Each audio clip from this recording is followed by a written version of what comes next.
And most of the Michael Saylor stuff, to be fair, like I'm grateful for what he does for crypto in general.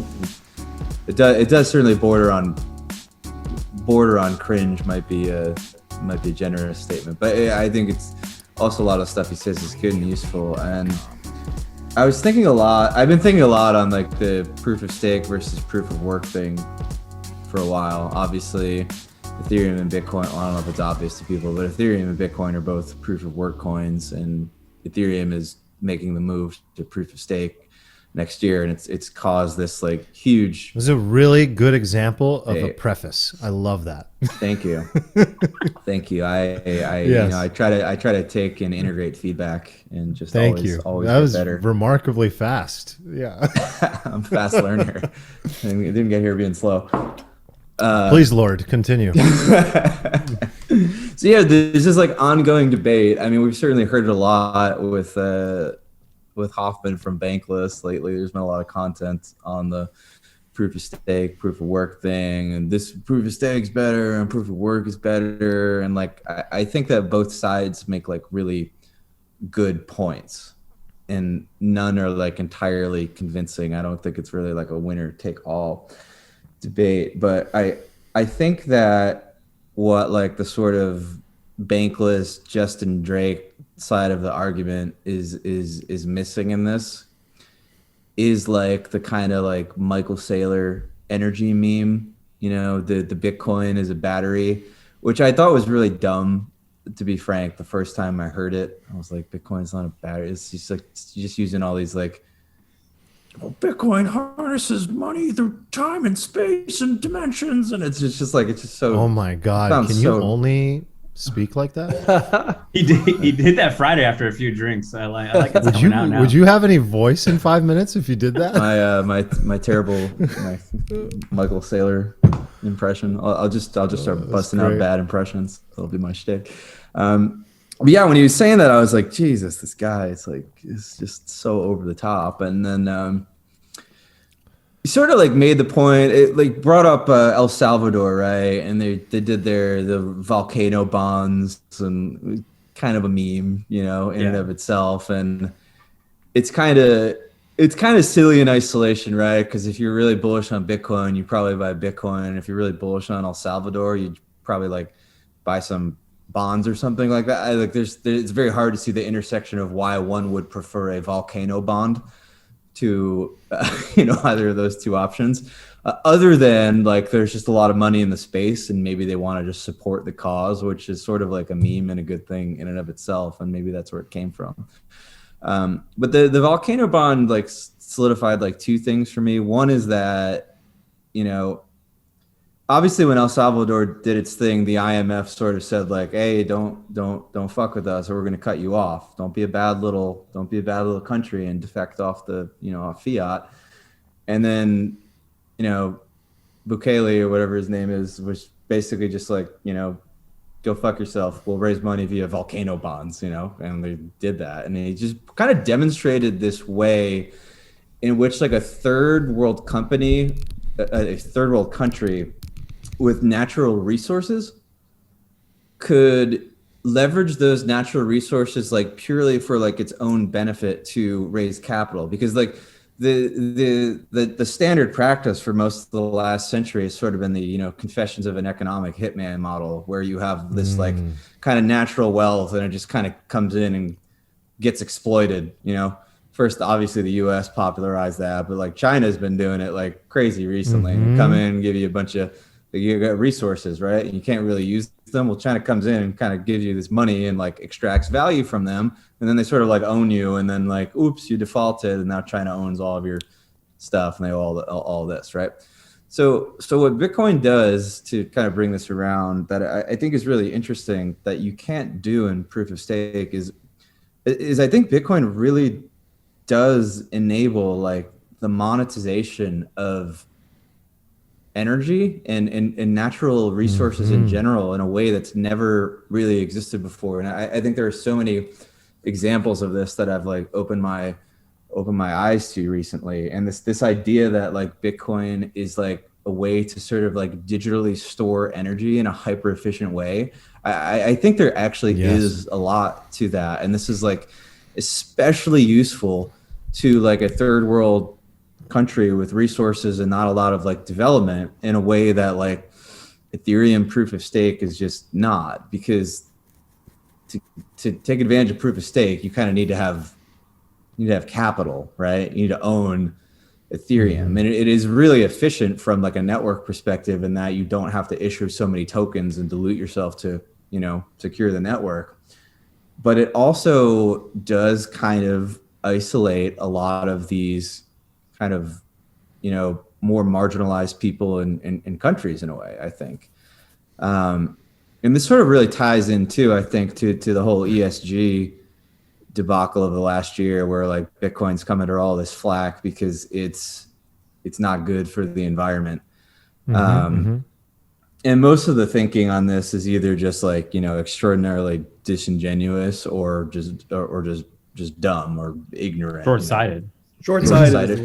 But it's not even short-sighted, because short-sighted would imply that there's going to be this like long-term benefit that's sort of like difficult to see, and maybe like the benefits are sort of diffuse and spread out, when the reality is that like it enables like I came across via the Masari crypto report, like a paper that had been written by a researcher at ARC that I hadn't seen before. And it talked about how Bitcoin could actually enable more renewable energy production. Because what people don't really understand about the power grid is like everybody has this like zero sum mentality about everything, right? It's just like fixed amount of money, and these people are taking money from these people, and like the planet has these fixed amount of resources, and if they're here, that it's just this like, but it's not really the way things work. And this is especially true in like energy. Like people think there's this like finite amount of energy, and it just gets consumed for one thing and another. But the reality of the world is that like energy is a lot more complicated than that. And you can see this like really readily in something like solar, right? So the problem with solar and other renewables is that you do not have consistent demand for the power like cycles up and down, the demand cycles up and down, in regular intervals throughout the day. You don't have consistent production of the power. The sun isn't out all the time, the wind isn't always blowing. And even like hydroelectric power, that's sometimes in areas where there's like seasonal rainfall and it's not there for part of the year, right? And then the other problem is that you can't really like store energy. Like our technology for storing energy is not good. Like, so what ends up happening is like you may have like an area that needs like, I don't know my power units, but like say like 100 megawatts of energy per year, right? But you can't build a wind or a solar farm that produces like 100 megawatts of energy, right? It's just not that simple. You have to sort of model it on like where peak energy is going to be, and you end up in a situation where you either overbuild, to meet peak demand, but then you have like all of this wasted production, and you end up being like really, really unprofitable. Or you build like a much smaller project that can actually have the value extracted from it, but then you have all this additional energy demand that has to go into more consistent traditional sources like coal. So what Bitcoin allows you to do is to say like, well, I can just build the solar farm for the maximum amount, right? And anytime the energy isn't being used or drawn upon by the grid, instead of trying to store it and failing, right, or just wasting it, which is basically what would happen, you can now just divert the energy to the Bitcoin network. So you can now monetize all of the downtime on your solar farm, all the downtime on your wind farm, where you're not, you can actually over-engineer these things so that you don't have like rolling brownouts in Germany and all the other places of the world where like there's no really great implementation. Yeah, like the renewable energy is like not, it is like sort of a meme to a degree, right? It's like it's nice in theory, but in practice it's not serving the needs of the people who rely on energy. Bitcoin becomes the battery to capture the value of the energy. Yeah, instead of like capturing the energy. what do you think the odds are that Tesla rolls out their integrated Bitcoin miner for their solar panels and battery system, right? So, obviously the solar energy can go into the battery or it could go to like offset the cost and make money. I think it's like a good little, I mean, they're really good at hardware. I mean, I think it Actually, falls right in their I agree. wheelhouse. And It's actually, an like, interesting question. Like, I I'm think Elon really mentioned that skeptical. he was gonna turn a mining rig into like a space heater as well because it like emits Yeah. heat. Perfect. I mean, Elon is notorious for just promising things and not delivering them. Oh Here we go. no. Oh no. Oh Which god. is just factually true. I mean, the vast majority of features he Literally promises for over Tesla, delivered in every possible way a human being can over deliver. you're like let's just point out all of the like he exaggerated and never delivered on self-driving cars. He exaggerated, wildly exaggerated, never delivered on like self-driving trucks. Those things can't like It's the whole. hard. It's hard. Yes, it's hard. I'm not saying he progress. will never deliver on these things. Like I'm So not why saying are we I'm not gonna saying why this are is we specific to this spanking someone? conversation because the idea that we're going to just pop out like a Bitcoin mining thing that also charges your car the next year or two, like color me skeptical, right? And Look. yes, we have this balance all the time with stuff we have if when we aspire to these outlandish things, like yes, we promise things that are sometimes unpromisable, but like That's what it's I'm not called to talking be a about that. visionary. Yes, He but the is a question is sort of visionary, like, and that's is what he makes gonna him a do you? visionary. The question was, do you think Tesla is going to roll out some magical Bitcoin mining equipment? And my answer to that is like, in the near term, no. Like that just sounds like classic Elon. Like I would take that overhype. bet every time. Of course, I'm with you on that. Like if I'm just going to Yes. sit and go Okay. like how Then we quickly agree. is that going to happen? But hold on, but what you're doing is and I don't want to get into too deep of a tangent on Elon, but what you do when you make those comments is you're drawing this like circle around anything Elon has ever said or done and just saying that because he is not able to deliver in the timelines that he delivers in, or because he has not delivered in certain things that he said he was going to deliver, that just makes the whole thing a farce, an illusion. It makes the whole thing a con. That's where I draw the line. I say, look, visionary entrepreneur doing things that no one else has ever done. Look, I don't want to turn. I don't want to turn this into an Elon debate. We could go through Okay, a well then long let me list go of back to things something. Elon has I want to promised that are physically impossible to deliver and will never be delivered. And then there are some things that are aspirational and may be delivered someday. But I can assure Fine. you, the list of things that Elon has promised that have been delivered in anywhere near a timely fashion is like quite long. And that is to Well, do nothing to discredit like Tesla in general, but like there is a lot of stuff being like overpromised and underdelivered by Elon. In addition to the great stuff he has done. Okay. Yeah, I went to We can Mars hold before Elon. Actually, both of these I thoughts bought at the same GameStop, time. so I've already been to Mars. Okay, well, I want to go back to energy, and we can wrap that topic if anyone else has anything on it. But look, the main thing with Bitcoin energy and that topic that's really interesting to me is like, look, the middle curve sort of like mainstream reaction to it is short-sighted, yes, but what it mainly is in my from as far as like my perspective sees is lazy. It's extremely hard to go into the details of how this stuff works. It's very similar to just taking climate change and having a take on it based on what the consensus in quotes might say. And by the way, I'm not trying to put myself in any position on having a position with climate change. I don't know enough about it. I can't answer that question because I don't understand what it looks like to recreate climate change science in a vacuum, because I know that's not possible. So the instances where there is science that leads to certain conclusions, to the best of our ability, I understand why there might be a consensus that overwhelmingly points to one direction. So with Bitcoin, the best example that I've come across of someone who isn't, having a middle curve reaction is Jordan Peterson. So there was this video I came across on my YouTube algorithm. Jordan Peterson's reaction to getting orange pilled and just generally understanding, I can't even say understanding. And the reason that I say I can't understand climate change or Bitcoin mining and its relationship with energy is because Jordan Peterson can't understand it. His reaction was, I need, and I quote, I'm paraphrasing, but I quote very, like almost to the T, I need the next 5 years to think about this.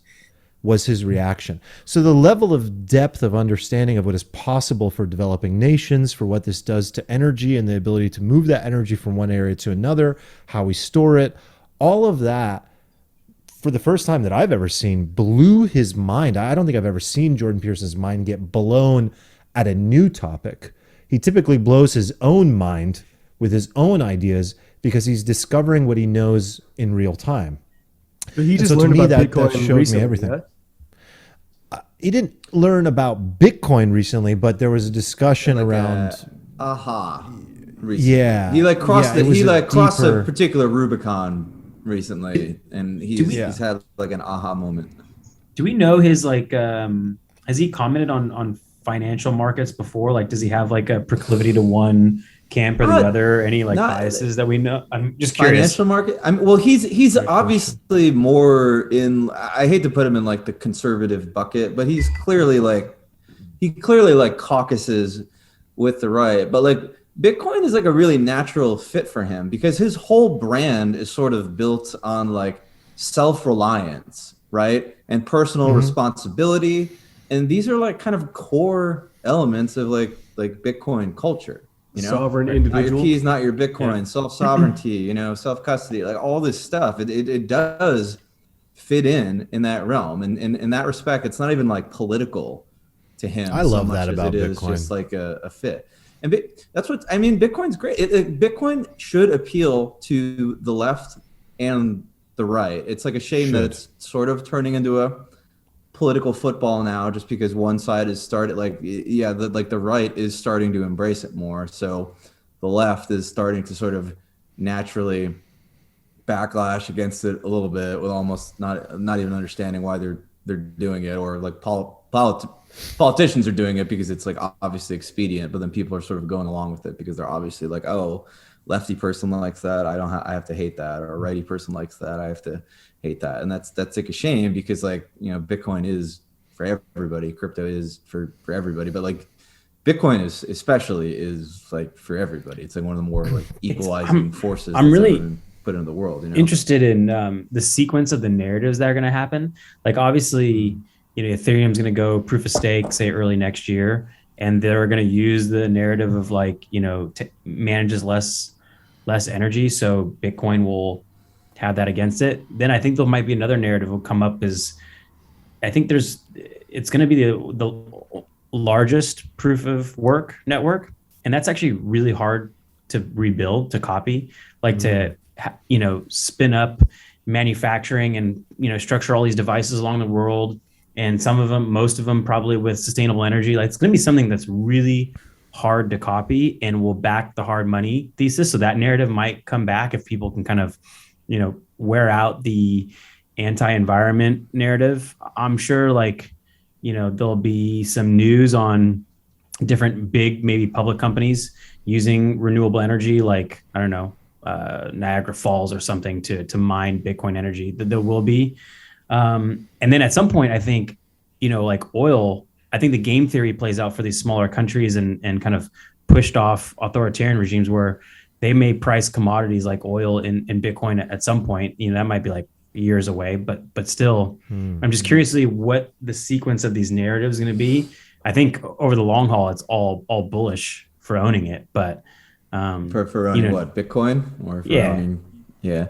Well, yeah, for owning I think Bitcoin. like especially like we're all pretty big Ethereum bulls here, and like I would even say like I like Ethereum more than I like Bitcoin, but I like have like a deep respect for Bitcoin, and I think it's almost unfair to compare them because they are just Yeah, It it's is. so stupid. different, right? I don't think it's But good. like as like Ethereum, like it, I know that this environmental thing is going to be like a narrative that Ethereans push, and like we should probably push back against it. Like we should probably be like intellectually honest about it. Like Bitcoin is it's just not bad for the environment. Like if anything, it's like an active force of good for the environment because of the way that if you rarely understand how energy works, it does incentivize more renewable energy in the world, right? And then like you also need to just look deeper and be like, okay, so Bitcoin uses 1% of the energy in the world. You're like, well, that sounds like a lot. Okay, but like how much does the dollar use? How much does the banking system use? How much of the banking system can Bitcoin replace? And what are the marginal gains of energy usage on that infrastructure? And then you can go deeper than that too. Like you can go like beyond the environment, right? This is, I can't remember who brought Hot this point damn. up, so I'm not going to cite it. That's but like, a good take, man. There, blanket citation out there somewhere. Somebody did this write up. I wish I knew his name, but like he was talking about how what people are missing in the energy debate too is when you talk about things like the dollar, like oil, like real estate, property, all of these things are ultimately enforced by violence. They're ultimately enforced by military force and ultimately like human life, right? That's what is like for the entirety of humanity has like enforced like the dollar supremacy, has enforced like oil, has enforced property rights. Like all of these things have ultimately been backed by like violence and ergo like human life, right? So the fact that something like Bitcoin enables all of this, right? And the cost is not human life, it's just energy. Like that's another thing that people aren't thinking about. Like this thinking about like, oh, Bitcoin uses X energy. It's just so myopic. It's just so middle curve. It like really hurts. And like to put this thing into perspective, it just hurts your brain. Bring it. Yeah, like really does. And like once you learn about it, it's just like another one of these things where you're like, how can people like actually hold this position, like knowing what I know, and like you just hope it's just because they don't know, and they will come around. No, they don't know. Right? They don't know. Like, but like, yeah, just to put Bitcoin in perspective, when we talk about like how it can like recapture, previously wasted energy. Are you familiar with like flaring with natural gas, with like just where they there's there's effectively a process where they just burn it up because it can't be effectively transported anywhere and used in an economically viable sense. The amount of natural gas that is just burned every single day in the United States, not like burned, like used, like just flared, is 8 times the entire year of the Bitcoin network's like energy production, I believe. I didn't know that. Like, every day. 8x. Which is just like a mind-blowing stat. That was in the report. So if that's wrong, just go yell at. It's a good point. Like me. How much energy the dollar is creating, but what else goes behind making a currency the reserve currency, right? Like you could say the whole like military budget, full-blown military, yeah, exactly, just, right? Like just think about like the toll, the violence, everything that's been kind of like enforced upon the world like at large in the name of like dollar supremacy. And like sure, we can argue that was better than the alternatives, and I would argue that it was, but it doesn't mean that there was not like a great deal of like bloodshed and loss in the name of that, and that doesn't have to continue. Any byproduct of like US Saudi Arabia, like that was the original agreement, like we're going to price oil in dollars, like the petrodollar. That agreement is what I think sustains the dollar. Obviously other things, but it helps sustain the dollar as the reserve currency. So whatever byproduct of violence or loss of life or just like messed up foreign relations happens from that, you could probably file that in the column of cost, right? This is good perspective on Bitcoin. I'd like to put another sort of like maybe a boundary on the perspective of Bitcoin, because I want to ask you guys, particularly Nick and Armand, because Stephen, you actually mentioned it in episode 1, but have you guys ever sold Bitcoin? I've only held it for 2 years, so I've literally never sold it, but I don't intend to. And I think that's important, because I think that when you consider that, like that is not going to be a medium of exchange. Like right. I won't sell it. I will never sell it. Like I'm not going to sell this stuff. So like how is like, there is a boundary on, it's of course Bitcoin could be a great and maybe the best store of value of all time, but like it's not going to be money, like medium of exchange money. Yeah. Ooh, you just really prodded an army. Right, I know. It's not. I don't think that's a particularly controversial point, though. No, it's not. But it is when you're speaking to someone who's dedicating their life to it. I And think so even among my I think even among reaction to that, Bitcoiners, not. I would my say. my reaction that though would to be to better understand why I'm missing something there, because I clearly am missing something there. I don't see it as a medium of exchange. So yeah, Eric, not only have I not sold it, but I've never even thought of using it in a sense. There's no utility. I'm not going to sell it for obviously, burgers. That's for sure. Like, I'm not Right, going to. right, right. And this is what people outside of our world, that's their favorite jab, right? Have you bought a pizza with Bitcoin? Well, I can actually tell you about somebody who did. But the point is, like, that's always the reaction. This has no utility. This is not a medium of exchange. What's the purpose of a digital gold and a store of value? I might as well just keep doing things the way I do them. So yeah, I don't think that's. I want to better understand what it is that, like, say you guys were to put on the hat of a Bitcoin maxi, like, what is the argument that this thing should serve every purpose, and why does every layer one coin want to serve every purpose? That's Well, what I think we have to. you're conflating things a little bit. Bitcoin, like, very expressly does not want to serve every purpose. They've made a very conscious decision to only serve effectively like one purpose, right? So I wouldn't like lump them with other layer ones, or I wouldn't even call Bitcoin like a layer one really in the traditional sense that we say layer one, right? So I wouldn't say that. And as for like what a max, like there are no even halfway intelligent maximalists I know who are under any delusion that like Bitcoin is going to be some sort of medium of exchange anytime in the near future, right? Like I think the current thought is basically that like you have Gresham's law whereby good money drives out bad money. It's obviously like a fundamental law that like when you have good money and bad money, you hold the good money and you spend the bad money, right? Mm-hmm. So this fits like very in with like the Bitcoin thesis, right? I think the idea that it has to be a medium of exchange today or it's like invalidated is not a good argument. Like, because if you assume an asset is going to grow to $100 trillion, as like Michael Saylor thinks it is, and do 100x from there, like it's obviously not going to do 100x while maintaining stability in a way that like makes it like useful to spend. Like, so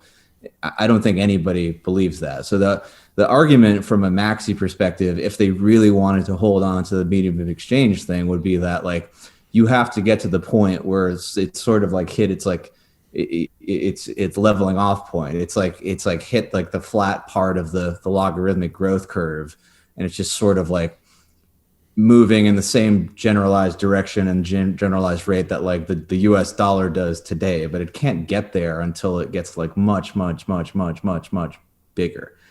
And like what would you call it if think like it even sovereign, what would you call it if sovereign nations are like using it to exchange, using Bitcoin as an exchange of value to settle like government debt or something like that? That's kind of like exchange. Well, I think Bitcoin is a settlement layer, and the Bitcoin network, you know, more specifically as a settlement layer, is Bitcoin interesting. to Bitcoin, you're saying, like sending it back and forth? Yeah. Just like Strike, the app is a good example of this. Strike is an app that was developed by Jack Mahler. It basically leverages Bitcoin Lightning Network to send fiat currency anywhere in the world. So you're sending fiat from your bank account to somebody else in their native currency. So you send dollars, they get pounds. It uses the Bitcoin network. Nobody ever touches Bitcoin, right? So I think the Bitcoin network today already settles like more transactions per day than Fedwire does, right? Which is in and of itself like and like some people will say like, no, Fedwire does like, you know, 2.5 times as many, but like in reality, there's like a lot of like batched transactions with the way that the Bitcoin works. And it's like, it almost like certainly like far more than Fedwire. But at any rate, the fact that it's even close is like crazy, right? That in and of itself is like a tremendous amount of utility, regardless of whether you want to take it out to Starbucks and use it to to buy a coffee. There's so much value and there's so much utility there. Like that the Starbucks thing does not invalidate the existence of Bitcoin. And, you know, it's a very smooth brained argument, you know? And I think that line of attack probably died with any sort of like, you know, hasn't really been taken seriously since like 2017, 2018. And No, I think the future currency will be, you know, stable coins or central bank digital currencies, you know, stable coins settled on Ethereum, central bank digital currencies. I don't know what they'll set up, but either way, that will be the future currency. But Bitcoin could be used as reserves for any one of those, right? Like a country could hold Bitcoin in their Federal Reserve to hard back their currency, and a stable coin could also have, you know, WBTC as part of just the like correct. There's absolutely no reason why we can't have stable coins that people use as a medium of exchange, and they're collateralized by Bitcoin in the same way that we have DAI on Ethereum, and it's sort of collateralized by Ethereum. Like you know, this idea that like you can't get any stability from Bitcoin, I don't think it's true, because I think you can get stability fiat to fiat, but also just within crypto itself. What does this mean to you guys as investors? Like when you think about that? Well, I guess purposes, right? I don't know, because I think like a guy like Hoffman would argue like, why can't ETH also do that, and also what it does, you know? Right. Which has become a very common sort of broad argument in favor of Ethereum. They both could do things that the other do, but like I still get put off when people compare the two together, because like they're two different things, and they're also two different types of investments. Like on investments, you know, Bitcoin is kind of like your store of value over long term, and Ethereum should be like your venture capital bet, right? It's like a 5 to 10 year technology play, and that's not what I don't view Bitcoin as. That I think it is like my primary hedge against inflation, and I consider it's all to be a somewhat risky bet at the same time.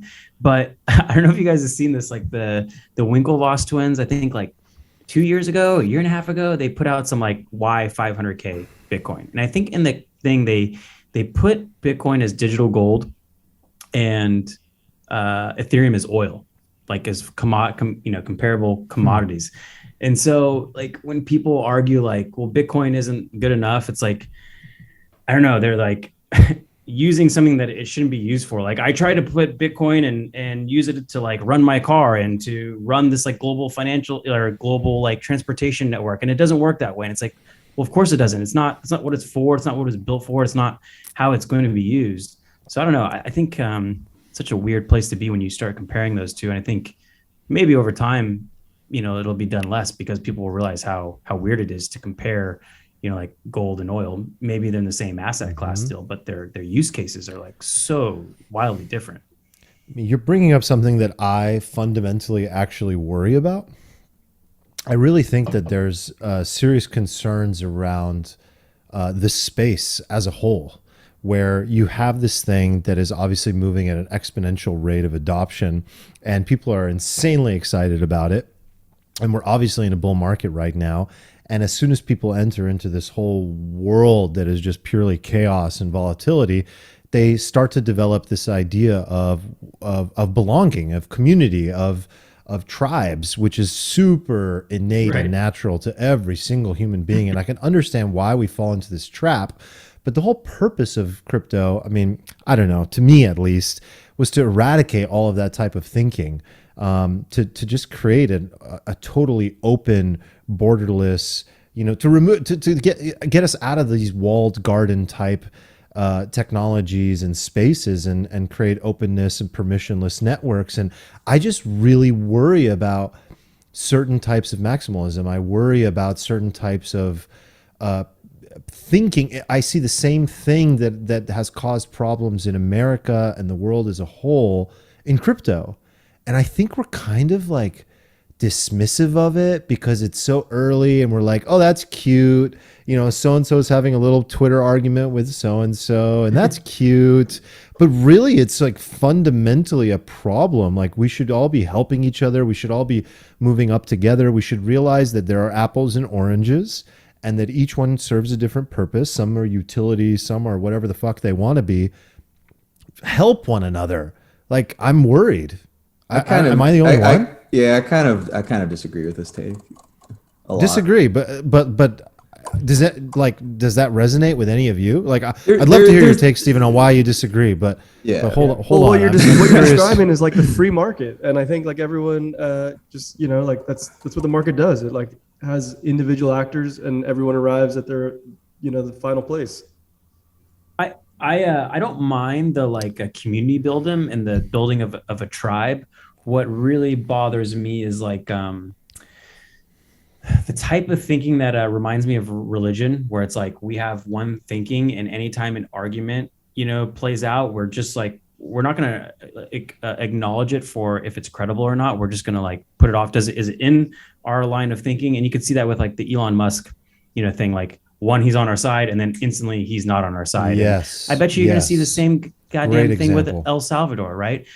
El Salvador is on our side right now, and then I'm sure there's going to be a downside to having a semi-dictator in like a third world country where people are still getting poorer. Like, as your main proponent for why Bitcoin, like that, there's going to be a downside to that. And Buying from his phone, by the way, buying off of his phone. Yeah, I was like, and just like Yeah. the whole anyway. But so I Yeah, I'm no, more about I the do type want to of thinking. fine tune. Yeah. I do want to fine tune that and just state. Love seeing the free market play out. Absolutely, Eric. I absolutely love that. And community building and tribes are innate human being behavior. What I'm saying is, like, can we have a new metaverse, and within that metaverse, can we at least evolve our thinking a little bit where we're inclusive of these religions? They're ultimately religions. There's dogma and tribes being formed.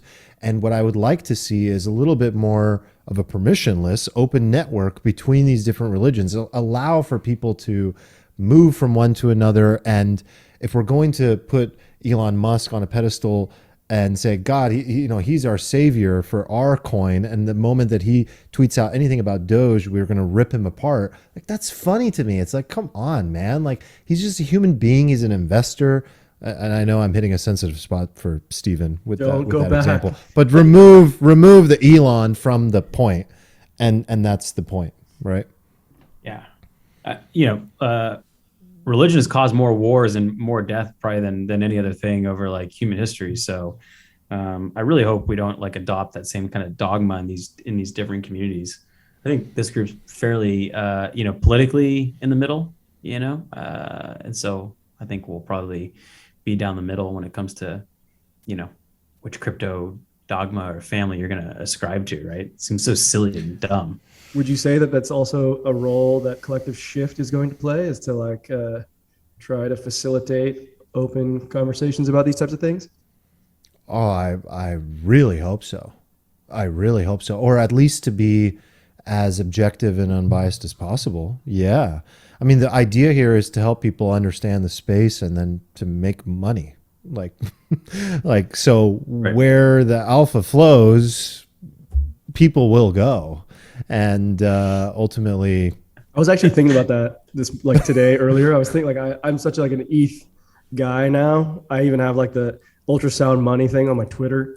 Ooh. But like, ooh, but I just thought Oh, about God. it. Like, I'm much more like Suzu-ish in that if I stopped You're an making money on opportunistic ETH, moneymaker? I'd be over it. I'd be way over it. I'd be over ETH if negative investment returns for too long. I'm over it. Appreciate your honesty. so you're an avalanche man. That's what you're telling me. Yeah. I think we all Yeah. are. I mean, that's why we do this, isn't it? Like, we do this to make money, right? Agreed. It's like both for me. I obviously want to make Decentralization. money. I'm primarily driven by making money, like, if I'm being honest, but like I do believe in it all, and it does feel good to be a part of like meaningful things and to like be building, or at least participating in like the new world, Decentralization matters. I'll say that. There will be like the world will be a better place. I think we'll probably go peak decentralization, decentralize too much, and then there'll be like a proper use of decentralization for some things where, and none for others. But yeah, I think in general, it provides like a better place, especially for people to kind of move between financial classes, right? Like for more upward mobility, which is pretty sweet. Well, the beauty of centralization that's really interesting is centralization created every single thing that we see today. Innovation was mostly driven by Wait, centralized thinking. Not in the United States. What? I disagree Why with not? Why not? Every Web 2 company that you're looking at. But one of the, I don't think you're zoomed out enough. Like one of the central innovation, no pun intended, one of the central innovations of like the last couple hundred years has been like the evolution of like free market capitalism versus like centralized, control, right? Which in and of itself is decentralized. In the same way that like cryptos is like you can make the same analogy by saying that like, oh, like crypto is great because it's centralized into these centralized teams that build protocols instead of a bunch of random people running around coding. So it just depends on like what layer you're kind of zoomed into, but like like the free market as a whole is like pretty damn decentralized, especially like when compared to like Soviet communism. That's what makes it good, is like all of these individual actors, although some of them may be groups that within that group, yeah, sure, they're centralized. Sure, you're getting really detailed there, but I'm referring to the layer that created the innovation, which is the layer beneath the free market, which is the companies that were centralized. I don't know. Most of science throughout history has been very collaborative, and spread across. Sorry, I'm devil's advocating the No. That's a fair point. Like a lot of that innovation has been very collaborative across countries, across. I think a lot of our Wednesdays have actually like kind of been around this idea of like what is like the appropriate level of centralization versus decentralization. I think like it's becoming more clear to me that like like how Ethereum is like the protocol level that allows other apps to be developed. I think it's kind of like how I think about the free market, and then you can like bring on companies to innovate or something, like. Is it that complicated? I mean, it's probably a little complicated, but like it just seems obvious that like decentralization works the best when you go out and you zoom to like large groups, and that centralization works the best when you zoom into small family units, right? Like you don't want a decentralized household with like 11 children in it. Kids are running. You want the dad to just be like a benevolent dictator, right? Right. But you don't want like a dictator running the earth full of 7 billion people, right? And you don't want a market with like one company. So it's good analogy. Yeah, very fair. Can you imagine guys like to how silly it was like in like Soviet Russia? Like there's like central planners, and they'd be like, all right, how many barbers are we going to need next quarter? And then like, okay, guy here's just how many setting all the here's how many blue jeans we're going to need. This train is gonna this train of wheat is gonna go to here, and then we're gonna it was like insane. It was absolutely insane. You must have known the whole time like we are fucking this up so bad. Like this is definitely wrong. Like it's not. It's of course wrong. They did, but they didn't want to get shot. You just go. You just keep your head down, and you ship the trains out to St. Petersburg. I mean, I think like it's a good topic of discussion for DAOs too, right? Like everyone's like slapping a DAO on it, and it's like, well, we've talked about some initiatives we would want to like embark on. Like, what do you make it a DAO? Is like, well, do you want to make it super inefficient, take 5 times as long, and be average and mediocre? Then yeah, we should. But if you want to do it faster and more efficiently, like the flex tape meme. Yeah, just slap it on the DAO. I mean, with the DAO, you can certainly issue a governance token, which could have like an extreme valuation. So maybe during a bull market, it kind of makes financial sense to slap a DAO on it. But certainly to execute, sounds like a horrible way. But it seems like the market is moving towards this like evolutionary model, right? Where a lot of those great projects now are they're starting centralized and at like a particular critical mass. You're like moving to more decentralized. And your framework works, right? Like if it gets big enough, then yeah, maybe we decentralize it and like make this like public good, this company that everyone likes and uses. Like let's put it in the hand of the users in the community and let them kind of like see it from here on for the next like 200, 300 years. where the I think founders. It's kind of forgetting- how government works, right? Like we have these industries, and then they get super big, and then the impulse has been to like collectivize them, and turn them into utilities and stuff. So maybe it's not, maybe it's not so different. What were you gonna say, Armand? I just think it naturally happens. Like it's just something that is sort of inevitable in the evolutionary cycle of whatever we are talking about. If we're going to get really macro about it and look at the levels here, like this, you know, it makes me think about Kevin Kelly in so many ways. Like, you know, just because I've had these conversations with him, it helps me zoom out and look at some of the things that humans build, the tools that we build, they build us, the technologies that we build, being this layer that is not separate to us as a species. And like, there should be fundamentally no difference between the evolutionary cycles that we go through and technology in and of itself. And like, not to get overly philosophical, which I would love to if you guys want to, but I think that it's really interesting to watch these things play out the way that they do, because it's like, was this something existential or random and humans just sort of built it accidentally, or was this something that was actually always happening anyway and was in the background and inevitable? It really makes you think about where we're going as a species and how this is going to ultimately play out. And I mean, What are you referring to specifically? Just like crypto? Well, I can give a good example, Armand. Like you know, crypto always existed. It was math. Like math has always existed, and it's always been going on. And you know, we kind of like humans made, you know, maybe made cryptography and made this like cryptocurrency industry. But like the fundamental, like if you kind of like that, math is one of those fundamental principles that's always kind of like underlined our world, and even like not even our world, like the universe. And so I don't know, I find what you said like pretty compelling, and like I just thought of it as like, you know, maybe crypto has always been around and we took so math true and added a layer on it, but math's always been there. Is that where you were thinking true. of when you were talking with him? Like have these things existed? Absolutely. Yeah. Absolutely. It's like we have to turn our attention to them and we have to develop them, Right. but they were ultimately always there. And it's our ability to actually build on top of them or around them that turns them into something tangible and physical in reality. But like to your point, like math is what ties the entire universe together, right? I mean, you're talking about like cryptography is a really fascinating, interesting topic in and of itself that most people in the crypto space, I mean, I for one have not spent enough time there, but I want to really like understand all of this from a first principles perspective. I think it's really important for people, even for an investor.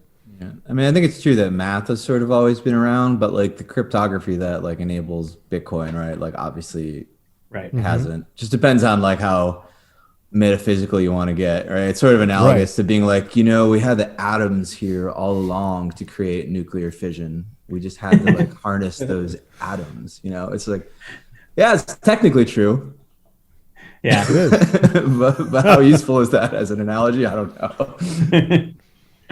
But like, yeah, like iteration is important. Obviously, it's like every little building block. You know, you never know which one of those is going to become like the keystone for like the next great thing. Like, there's probably like one evolution in cryptography where it was like, okay, now all the pieces are here, and then Satoshi came and kind of put that together and designed the algorithm. But he couldn't have designed Bitcoin in like 1850 with like existing math, you know? Yeah. The He cryptography maybe could have part, designed it in like 1985. I don't know. that sounds like, I also want to learn more about it, but it also sounds like a 10-year journey on its own, like the zero knowledge proofs or whatever. Like, you know, that sounds like a whole different path to go down. Like you need specific knowledge on top of specific knowledge to even learn that specific knowledge. Yeah, and I don't think any of us need to bother with that in the same way that we don't bother with like, how does our iPad work? It's like, I don't know. You know, at a certain point, like technology just becomes so complicated. It's like not realistic to even understand it unless you're like this sounds like such a cop out, but like I don't think Ethereum's in that state today, but like it might be in that state like really quickly. I don't know why this reminds me, but there were three sort of like takes in and it sounds like, Stephen, you read some or most of the Messari Theses 2022 to report. There were sort of like three takes for where we're at and like where it's going to go from here. And I don't remember them perfectly, but I think one is like this super cycle. The other is like this last sort of into next year, mid sort of next year. And the other is that like we're here. It's the end of the cycle. I'm curious where you guys think we're at, and like in general, like as an investor, like how, I guess if you knew how to play it, you would just play it and you wouldn't even worry about it. But like how the public in general is like looking at this and how we individually are looking at this. I can go first if you want. Yeah, do By all means, by all means. I mean, my personal take on this is, and this has been my main thesis since like, middle of last summer on the basis of all the research that I didn't personally We're finally do, but read and recording aggregated. all of your takes, by the way. So we'll be able to refer to them by time, date, the whole shebang. Like it'll all be on the record. Yeah. Memorialize them on the wall. Yeah, so I don't know if I can take credit All right, for first creating take. any of these models from scratch, but maybe I'll take credit for aggregating them. I don't know.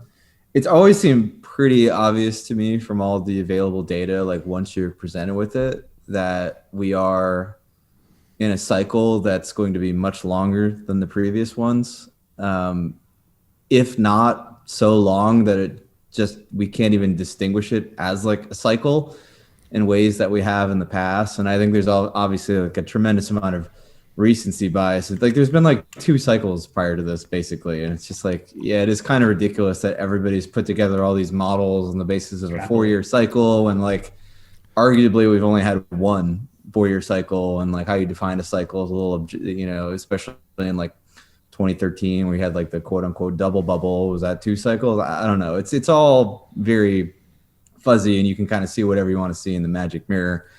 But everybody who is calling for like 300K, like people are still calling for 300K Bitcoin at like the beginning of November by the end of the year. That's just like peak delusion.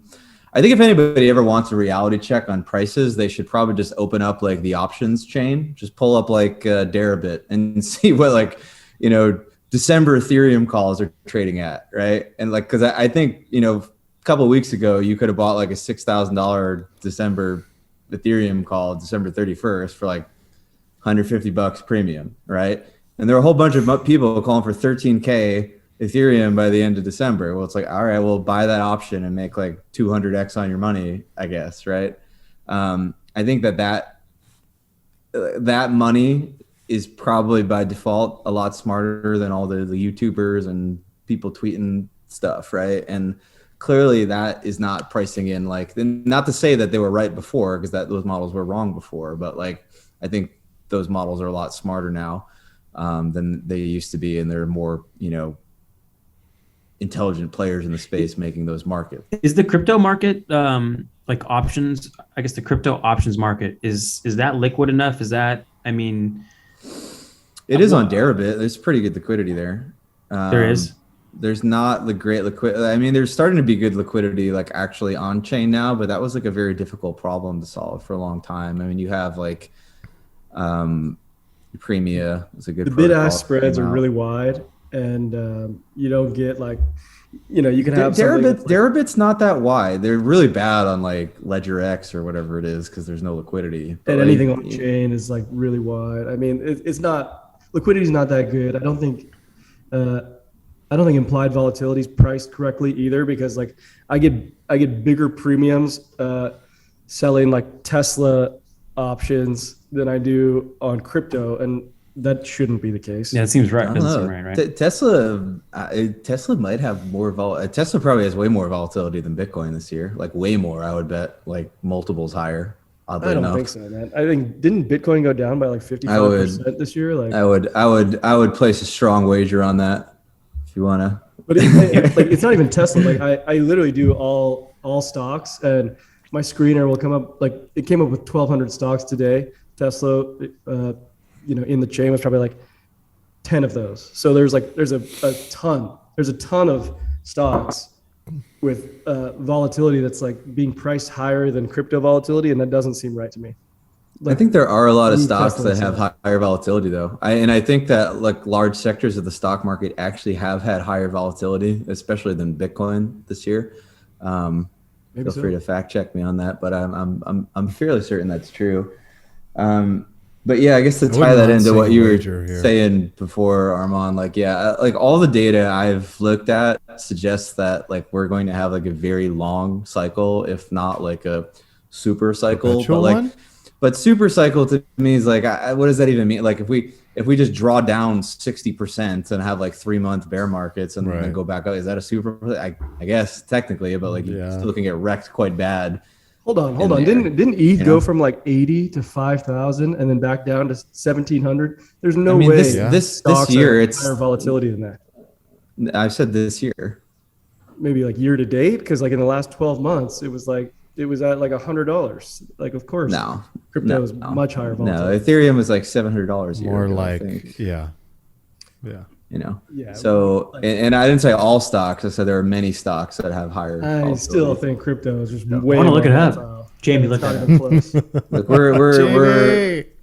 we need to be specific about what we're arguing. If we're arguing specific stocks versus Bitcoin, then there are many stocks, like Tesla, especially, I think, which has probably had higher GameStop volatility or something. than Bitcoin. Yeah, certainly GameStop, right? So it's sort of like we can just Yeah, pick look. your poison there. But as Ethereum far- was at 573 a year ago. Exactly. 10x. what was it at the start of the year though? 780. Start of the year, January 1st, Memory's so fuzzy now. 774. Wow, nailed it. But a big jump. It went from like the 730 all the way up to 1,000. What was your first within- or lowest ETH buy? My Oh, lowest God. ETH buy. Lowest. Uh, I bought like a chump, but probably like like a chump 230, 220. I think I got a lot. I got almost all of my ETH in that range. I also bought a lot of ETH at about $1,400 in 2018, which is like the Pico top. Top so tick. yeah. Nice. So I mean, I mean, to be fair, I immediately flipped it into like a seed investment, which may or may not make multiples on that. So it remains to be seen like how dumb I am, but I certainly have my moments.